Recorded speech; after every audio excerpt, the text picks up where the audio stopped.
I hereby want to discuss 4 methods to increase the Garmin VO2 max estimate without actually increasing the VO2 max.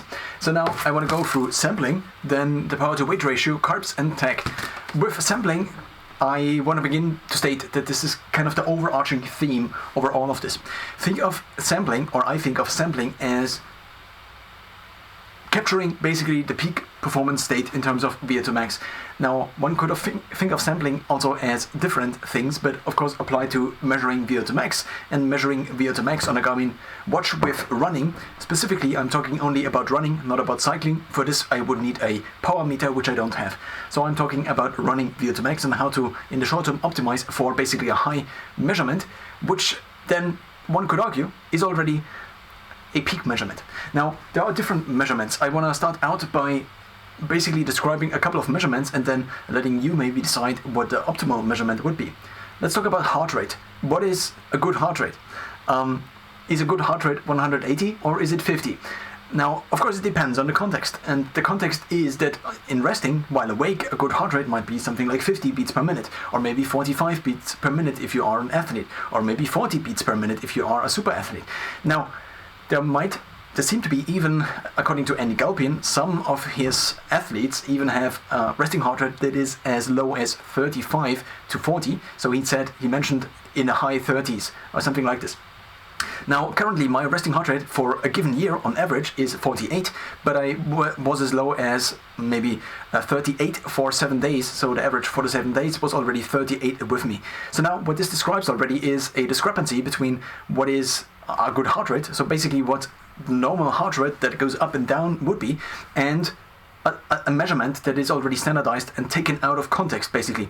So the context, so basically we only sample for resting heart rate, we sample during the day, but also awake. Now, of course, there would be many different other variables that play into this. If one has just eaten and ingested, in my case, a lot of carbs, for example, or just overeaten, or maybe being dehydrated, then my heart rate often goes up to 60 to 75 or something like this, just because of the food.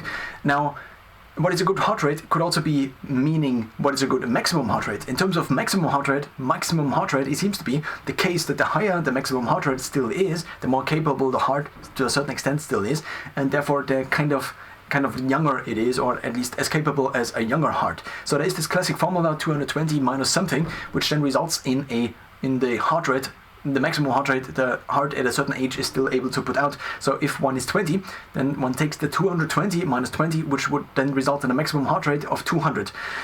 Now, this is about heart rate. What about blood pressure? Blood pressure also seems to go up and down. I actually began to sample my blood pressure because you can measure blood pressure on the Galaxy Watch 4, even though you need to calibrate it every 2 to 3 months with an external blood pressure monitor. I began to sample also basically during somewhat of activities, and what I began to notice is that the blood pressure seems to not always be as stable. So in terms of blood pressure, I heard from a doctor once that he takes the blood pressure of people in hospital, for example, just right after they wake up.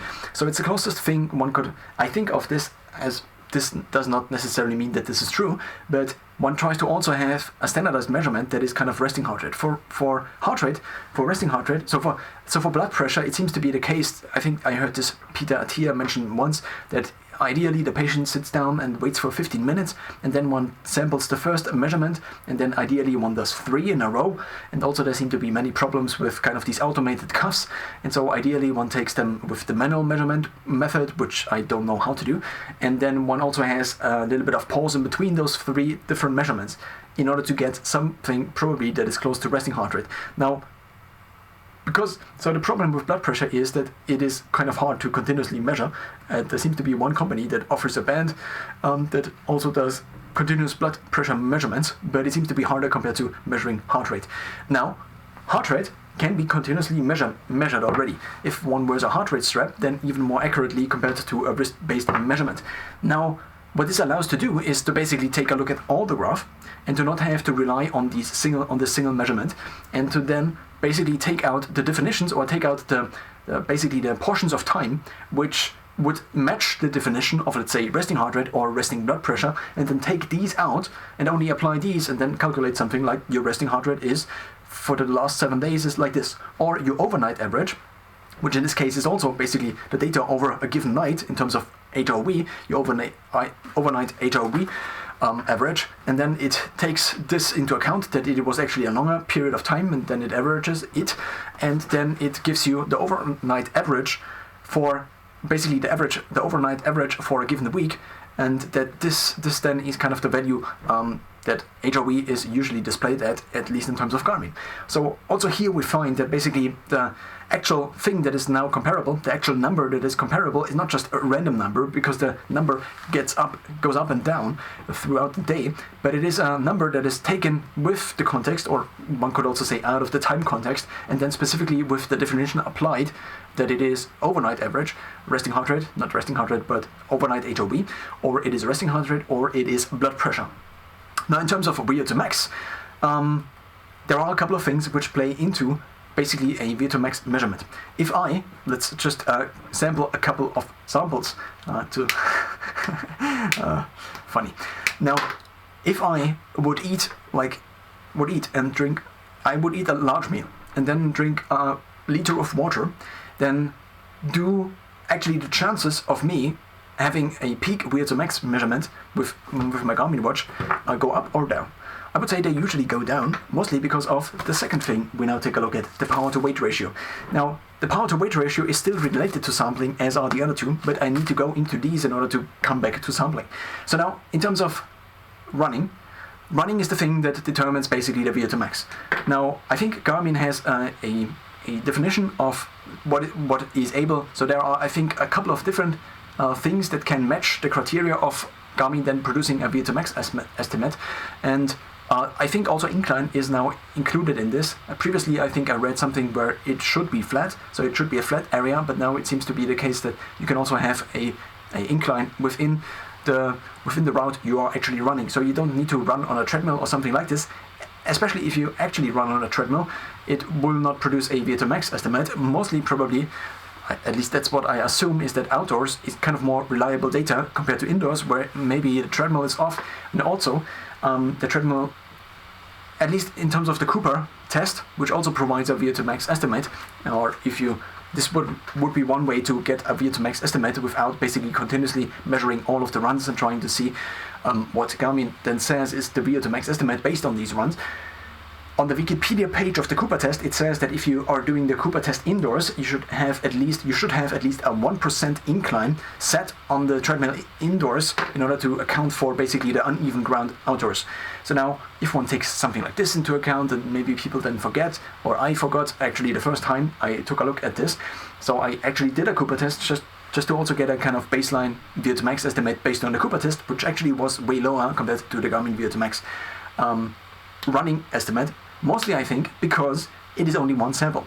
So now, if one thinks throughout the day, or if one takes the day, and let's just say throughout the day, there is this thing that is called sleep that is happening. So let's say this third portion, or the first third of the day is sleep. So this is already gone. Now, after this, if one assumes now this is alertness and this is time, then I would say that my alertness over a given day looks usually something like this.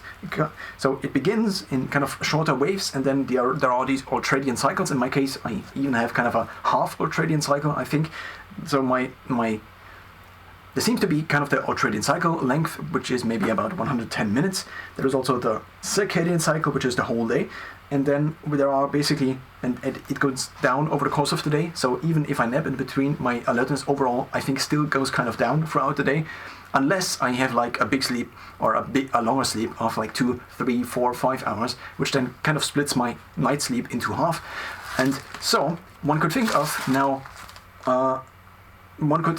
try to select basically the ideal times during the day in which it would be optimal to take something like a run. So the goal, I think, of the run could be described as the following. So first of all, one could either run very slow. So basically there are two main variables, I think, at least based on what I've read on the Garmin VO2 max estimate. The first variable is how fast you run, and of course now into this goes also the incline. So there is something Garmin calls grade adjusted pace, which I think they take into account, at least I would hope so. And the second thing is heart rate. And of course there are other metrics as well, but these I think are the main determinants of VO2 max. To quote Garmin, what is a VO2 max estimate and how does it work? VO2 max is the maximum volume of oxygen in milliliters you can consume per minute per kilogram of body weight at your maximum performance. At your maximum performance.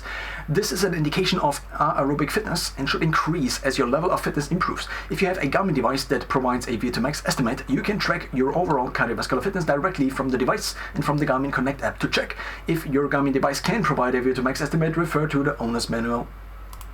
Question: how is VO2 max calculated on my Garmin device? Requirements will vary based on the Garmin device and the type of activity that is being recorded. Not all methods listed below will apply to your device. To determine what type of activity your device can use, all methods require heart rate data from your watch and paired heart rate monitor to be elevated to 70% of your maximum heart rate. The duration in which you need to be at 70% of your max will vary by model and can be determined by reviewing the owner manual. If you're having trouble, do something else. So now, there are a couple of different activities such as cycling, such as multiple sport, in some models also walking, but I'm taking a look now at running VO2 max estimates. For most running and outdoor watchers, the activity must be recorded using the run activity profile. Running activity must be 10 minutes or longer. Activity must be recorded outdoors with GPS signal. Heart rate data from built-in optical heart rate sensor or from a chest strap. Heart rate must be elevated at least 70% of your maximum heart rate for at least 10 minutes continuously. For other watches, it might be 15 minutes or something like this. So the minimum requirement, and what I also assume, is 10 minutes, 70% heart rate max. Now, what it also said is that VO2 max is the maximum volume of oxygen, and so on and so forth, at your maximum performance. So the question then is, do you actually just want to sample your maximum performance? So now the bigger question to this is, when is your actual maximum performance? Let's assume one person trains the entire year for a single event. And is this then the maximum performance? Let's assume the same person trains the entire year but has an event every single month, or basically trains the entire month for this single event every single month, or the remaining 29 days. Now, the question therefore is, in which time interval do we seek out the maximum performance? This now could be, we could use the general time heuristics. Let's assume anybody can only work out once in a given day. Of course, one could also take multiple runs in a given day and take them into account, and each would produce a VO2 max estimate. And basically what this would do is just sample it with basically a smaller time interval. So it would actually get more accurate, so to speak, but at the same time, the question is, if this is just at my maximum performance, then is this actually accurate? So if I'm not at maximum performance, then is this even a true measurement? So unless resting heart rate, this is now a maximum measurement. So my maximum heart rate, for example, I'm not able to achieve if I just am in a not very regenerated state, because my body is not able to push as high. But maybe it's even more likely that I achieve something like this if I am somewhat tired. But of course there are different variables that play into this. If I'm somewhat tired and I'm thrown at the same intensity and I need to perform, I can convince myself to perform somehow, then it's probably easier to go to a maximum heart rate compared to if I'm somewhat reasonably rested. Then basically at a certain external demand, I am able to withhold this demand, not withhold this, but basically provide the power. My body provides the power for this demand easier because it is more regenerated. So now, over the course of now a given year, over the course of a given month, over the course of a given week, or even maybe given day, what is then the maximum performance one should sample? And this now plays into how one could basically also cheat this system by only basically having actually the peak performances recorded, and by leaving out the data which would otherwise basically skew the VO2 max estimate basically towards the negative. Now Garmin, to a certain extent, maybe also already is accounting for this. I don't specifically know, but what I have kind of observed or noticed on my own Garmin VO2 max estimates is that if I have a really bad run, then I'm probably also, maybe based on this, based on the 70%, I often am actually not hitting the 70% of my maximum heart rate. So my maximum heart rate according to Garmin is currently 194. So if I have to hit 70% of this, which would be a heart rate of 150 and 35.8, and I need to hit this at least 10 minutes. So if I have a particular bad day, I might sometimes be in zone 3 or even in zone 2. Now, I think that then it might be even possible that I'm not even hitting this threshold. Thus, to a certain extent, at least, Garmin basically provides kind of a natural protection against bad days, kind of ruining the VO2 max. Now, if I have a couple of bad days in a row, then eventually it seems to be the case that my VO2 max estimate also adapts, but I'm not sure if this is basically a security on the side of Garmin, or this is just due to how this then with the 70% and the 10 minutes actually works. Now, let's go deeper into the power to weight ratio. What is the power? It's the power output of the body. So this can be measured in calories per second, for example, or also in joules per second, which then would be watts.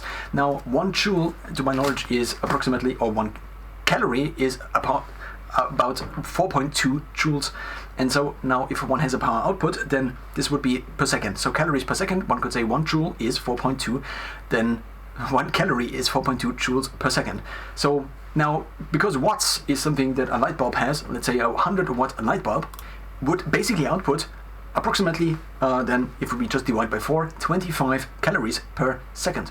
So now if I'm running, I'm outputting a certain power. Based on basically today's run, for example, I could see that my peak power at this run specifically was about 780 watts or something like this. So in terms of a light bulb, if I just take an old traditional light bulb, then I was about as power outputty, at least at peak, as maybe 8 light bulbs.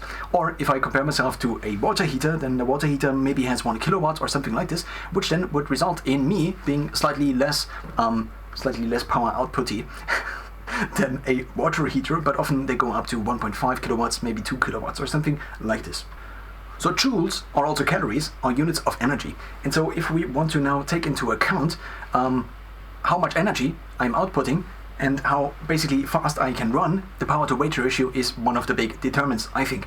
So what the power to weight ratio now means is how much power do I have per weight. So let's assume I have 1 kilowatt of power, or let's just say I have 1 horsepower at peak. 1 horsepower is approximately a unit of measurement of power, or the rate at which work is done, usually in reference to the output of engines or motors. There are many different standards and types of horsepower. 2 common definitions in today are the imperial horsepower, or HP or BHP, which is about 745 watts, or the metric horsepower, which is approximately 735 watts. If I now take a look at the power output my watch actually displays, which is basically somewhat of a new feature on the newer Garmin watches, then I had an average output of 380 watts, and my maximum output was 778 watts. Which means my maximum power output, I assume this is maybe for 1 second or something like this, and not like 1 millisecond, is then higher than basically the power it takes for a horse to lift 250 kilograms by 1 foot, 30 centimeters in 1 second. And the 250 kilograms are apparently also 550 pounds. So if I say I am able to deadlift 250 kilograms, which I'm not, approximately for me it's about half, it's 117.5 kilograms, and I deadlift maybe about 30 centimeters, then it takes me 1 second, then that would be a similar power output compared to me running. This peak power is usually me running upstairs at the end of the run. The power to weight ratio now has 2 components, the power and the weight. So now, if I want to increase the power to weight ratio, so the basic thing is this. With running, I have to carry my body forward. Now, because I have to carry my body forward, if it of course it matters how much my body weighs, because the less my body weighs, the more I can use the energy basically to propel myself forward and to not have to carry my body weight. So I can now either increase the power to weight ratio, which then basically increases my VO2 max estimate to a certain extent at least. Then I can increase the power, or I can decrease the weight. Now what I can do now is I can sample through the day and see at which states of the day I am already at a power to weight ratio that is more optimal. This could be due to lower weight, this could also be to higher power. So when do I have higher power? Let's take a look at this graph again. And in this graph again, if we now assume sleep is here, then over the course of the day, assuming these ultradian cycles, and in my case maybe even half cycles, I usually have the most alertness in terms of body, but also in terms of mind in the beginning of the day. So this might be the first 90 minutes of the day or so after waking up, assuming I had a full night of rest and I also woke up naturally. Now, in this phase of the day, I would have the maximum, so at least the minimum weight, which is already in terms of power to weight ratio, basically one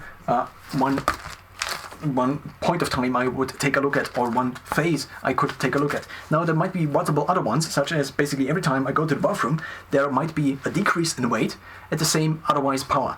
Now after maybe a certain amount of carbohydrates, or a specific meal for example, that not too much negatively impacts the power to weight ratio in terms of the weight, in terms of, well, the weight, because it makes me heavier, and also then I need to hydrate. Maybe with carbohydrates often comes the necessity to hydrate afterwards, maybe similar with creatine.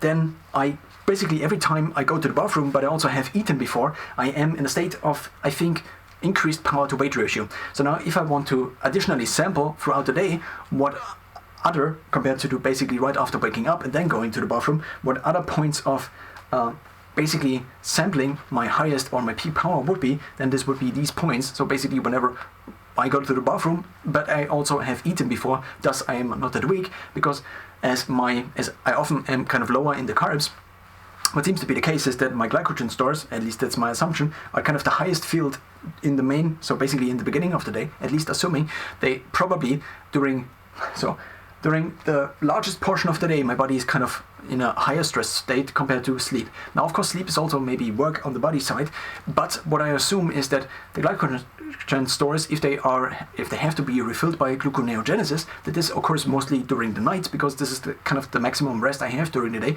Thus, if I am lower in carb, if I don't sufficiently supply myself with carbohydrates throughout the day that would keep my glycogen stores at a higher level, I'm talking about the muscle glycogen, not the liver glycogen, then what would happen is that basically I am more glycogen depleted as the day goes on if I don't supply this, because my body does have other things to do than to with gluconeogenesis supply my glycogen stores again up to their full level.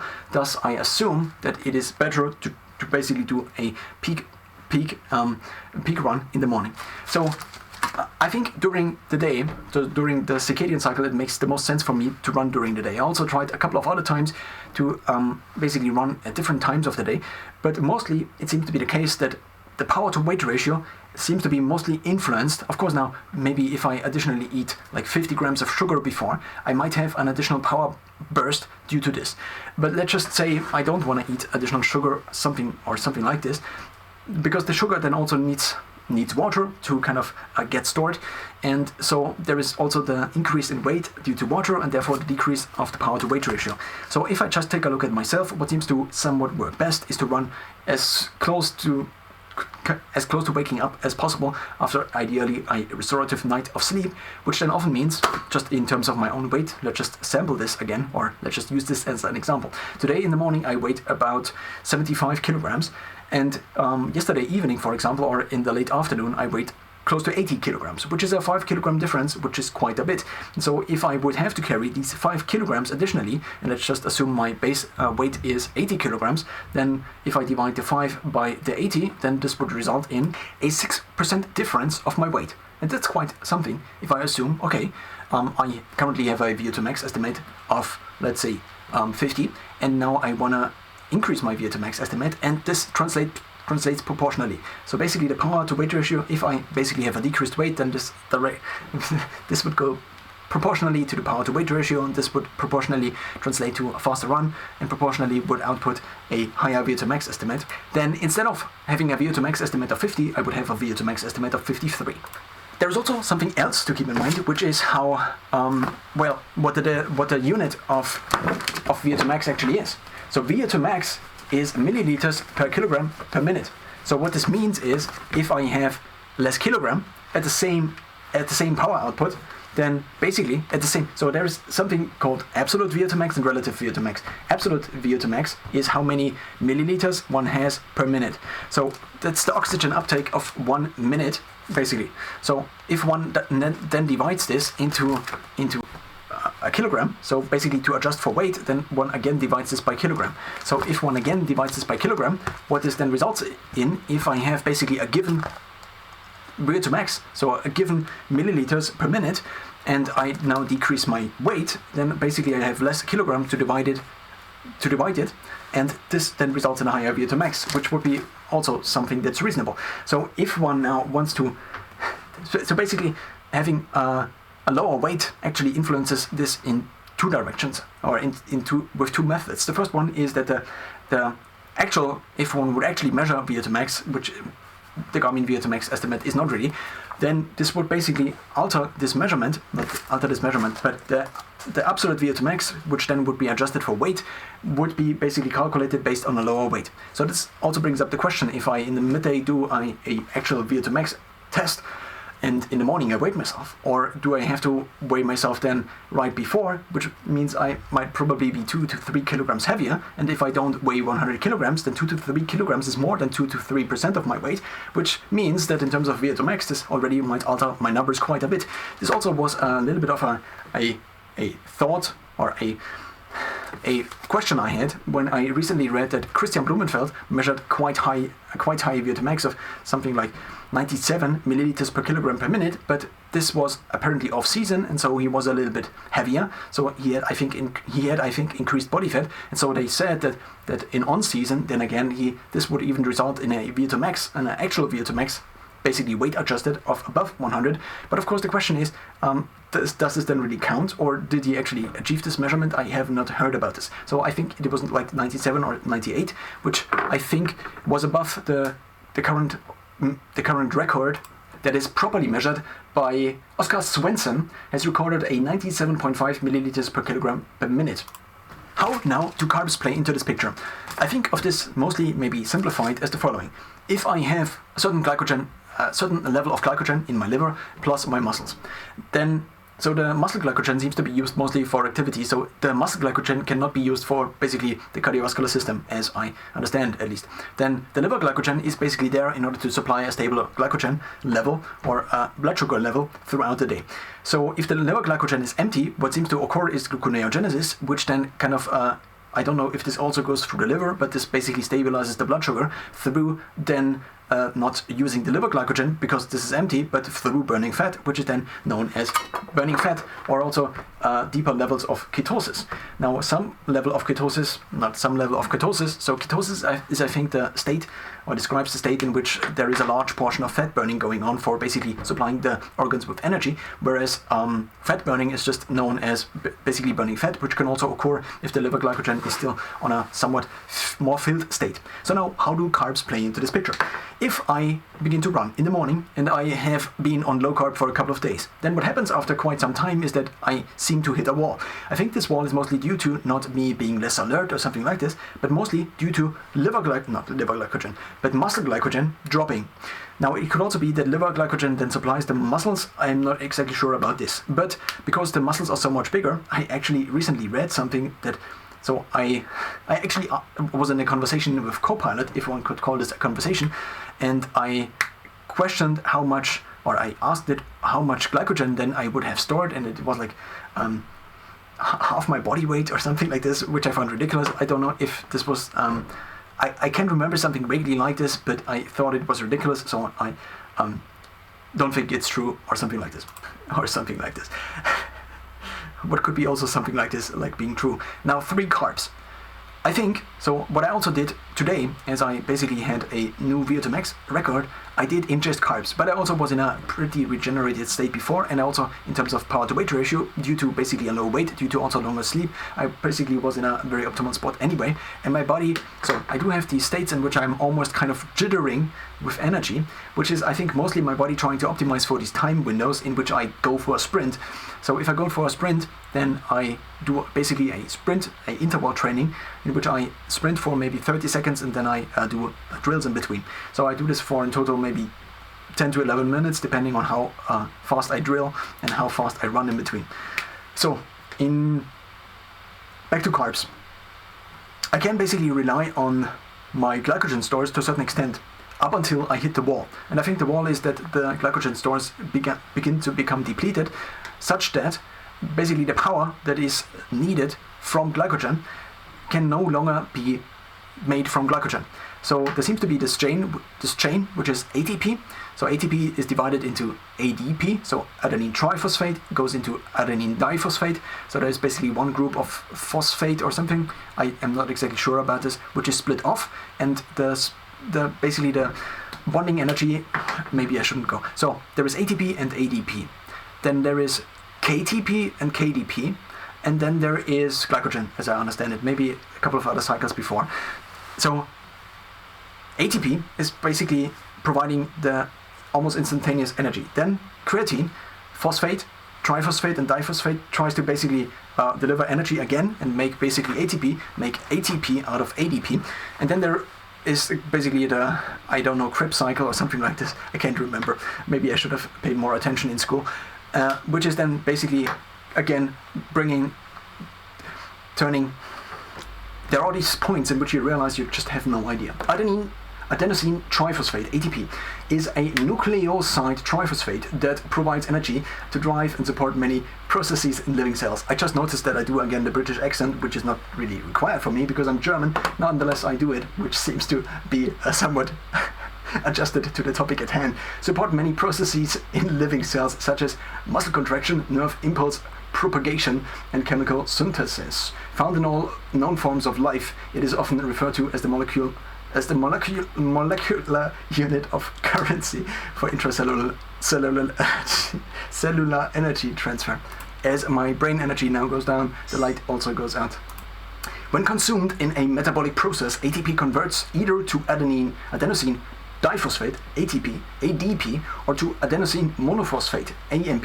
Other processes regenerate ATP. It is also a precursor to DNA and RNA. I tried to look up an image with all these cycles connected, but nonetheless. Now, carbs, if you want to go into this, maybe you might have to look it up yourself. If I just read something like this right now, then probably I haven't understood it sufficiently to then talk about it. So carbs. Today I ingested a little bit of carbs before. The question is also which carbs. Ideally ones without much fiber, because then the fiber acts as the constraint for running duration. At least this seems to be somewhat of a anecdotal evidence in my case. So how carbs come into the picture is then if digestion is now ongoing, and through digestion there is a constant stream from basically the gut into the bloodstream with carbs, then these carbs can basically supply energy at a higher rate at which otherwise the gluconeogenesis, so basically making carbs or glycogen from fat, would supply this. And I assume now, similar to how a restaurant can only basically supply so much demand if there are so many people in the store, then it cannot at the same time basically unpack all the boxes it got like delivered one day before. But it would be easier to have kind of someone who just delivers the meals in the back of the restaurant and just brings them to the front or something like this. So I think of carbs as basically, so the digestive stream of carbs could then replace basically the stream that otherwise would come for glycogen, which would otherwise come from gluconeogenesis, or if the body is under too much stress, then it would just burn the fat. Basically, it already takes the energy from the fat, and I assume it does not burn the fat directly, but converts it into carbs before. Let's cut this point short.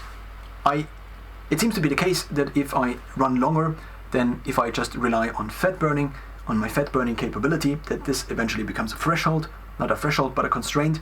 And if I supply myself with carbs, which basically many endurance athletes still seem to be doing, even though some people, so I had for a long time the question of whether basically fat burning could go as high up in the energy rate that is supplied to the body as otherwise glycogen supply could go, and the answer seems to be no, it can't. I also tried this now for many years, and it just cannot. At least in my case, I kind of hit a wall, and then I run basically at a ridiculous slow pace, which could be in my case. So for example, today I had like 4 minutes and 40 seconds for a kilometer, which is ridiculous for me at least. And if I then would have run out of energy, as it happens so often, and maybe I also worked out the day before and hadn't slept in between, then I often run close to 6 minutes per kilometer for a similar 8-kilometer run or something like this. Whereas before, the average for the total, even if I ran afterwards some stairs up and down, was 4 minutes and 53 seconds per kilometer. The last point now is tech. So I now basically will use this point as an umbrella term for many different things I recently have discovered, which seem to positively influence how high my VO2 max estimate is. Which then the question is, do I use them, or do I much more kind of do I plan to kind of have a long-term arch of VO2 max and not just optimize in the short term? It's similar to sauna. I began doing sauna, and then eventually I ended up fasting all day just to get a longer sauna duration, but this then also meant that I ate lots of food after sauna, but it also meant that I ate lots of food late at night because I often did sauna kind of in the early evening, and then the sauna would shut down my hunger for multiple hours, especially if I drove it as hard as I did, and so I would basically eat in the middle of the night, which then was not necessarily improving my sleep quality. Basically a sideline optimization, one could say, that goes into the original quest of using sauna in order to increase basically my cardiovascular fitness. Now, tech. I discovered a few things. First of all, if I wear shoes that have like a 4 centimeter plateau compared to the barefoot shoes I usually have, which I think have a sole of 3 millimeters, these are the Vibo Barefoot 3, which I usually kind of wear, and I also wear them for running, then I am taller. If I'm taller, then I am, with every step, basically every step is just as on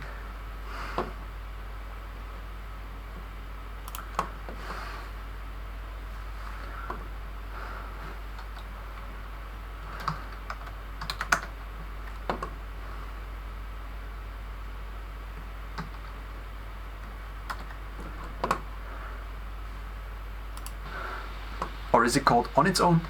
Now, this would be the first type of tech. There is also the side effect of having shoes like this that, well, they are dampening, but they are not only dampening, but they are also kind of spring loads. So basically you stamp on a spring load, then you load the spring, and then your foot is almost propelled upwards. So now, in terms of running style, what is quite changed was how I looked from the side. So if I run through the city and I have basically a window on the side, then I took a look at my runs and also on cars, and my running form changed in a way that was, instead of running maybe like this, where I tried to preserve basically energy and I only lifted my heels up as high as, well, it made sense to preserve energy, with a basically spring-loaded foot that is basically normal running shoes and a cushioning of 2 to 4 centimeters or something like this, then I basically had my feet going up much higher. And this so there is this effect, and there is this effect that many have an incline. So basically, once you step, you already begin to roll forward, compared to a barefoot shoe where you step and then you have to push yourself forward more. So this is also kind of part of the tech. Then one could also think of something else as tech, which is that there are variables one could potentially determine, or one could potentially control, which would negatively or positively impact how fast one is. The obvious one is, so there are a couple of obvious ones. The first one is wind. The second one is heat. So it seems to be that if it is colder, and then I can run as cold as I basically am. So I try to run in a state in which I am not sweating, which in winter often means that I still, or right now, or today for example, it had I think 10 degrees Celsius or something like this, which in terms of running seems to be almost close to optimal, I think. I think 12, I had a couple of times 12 degrees Celsius is kind of optimal for performance. So a quick search resulted that on runnersworld.com, however, this is contradicted by other research that has found that 7 to 15 degrees Celsius is in fact the ideal temperature for most runners. So part of the reason why my VO2 max last year at this time increased then for the following months by a couple of points, but also kind of currently, I think, is that the temperature is less of a constraint. So if now I'm closer to the ideal running temperature, depending on what this then actually is, then basically this stressor is just less in terms of its impact, and this then allows me to basically run faster. So if one then thinks about basically the yearly running cycle, and one tries to then get the peak VO2 max, then one could imagine that one takes the VO2 max, one samples maybe every week or maybe even once a year, basically with the ideal conditions. If one wakes up and has a Garmin training readiness of 100 and maybe had a sleep score of 95 or something like this, then only at these points in time that one takes the VO2 max estimate, and then for the rest of the year either does not record just on a Garmin any running activity, or just records on a different device and just avoids it and basically keeps this running VO2 max estimate throughout all of the year. And one could just then say, okay, it's a peak estimate, and throughout the year that's sampling enough. Once a year is sampling enough for me, and I don't want to sample it 15 times a day, because this only would mean that probably I'm not as regenerated as I am, and I need basically the maximum regeneration I can possibly get, and also the ideal conditions, which then might be, I don't know if Garmin takes into account also wind and basically wind direction, but I think right now not. So One could also take into account factors like these, but then if one would want to optimize the Garmin VO2 Max estimate, and just the VO2 Max estimate, not the actual VO2 Max, and not make up a long-term plan, would, of course, all of these factors also take into account, or these are variables that are taken into account anyway, or play a role anyway. But if one would want to, then one could basically game the system and just record basically one activity with the ideal conditions, or the closest to ideal conditions, and then get a high VO2 Max Garmin running estimate.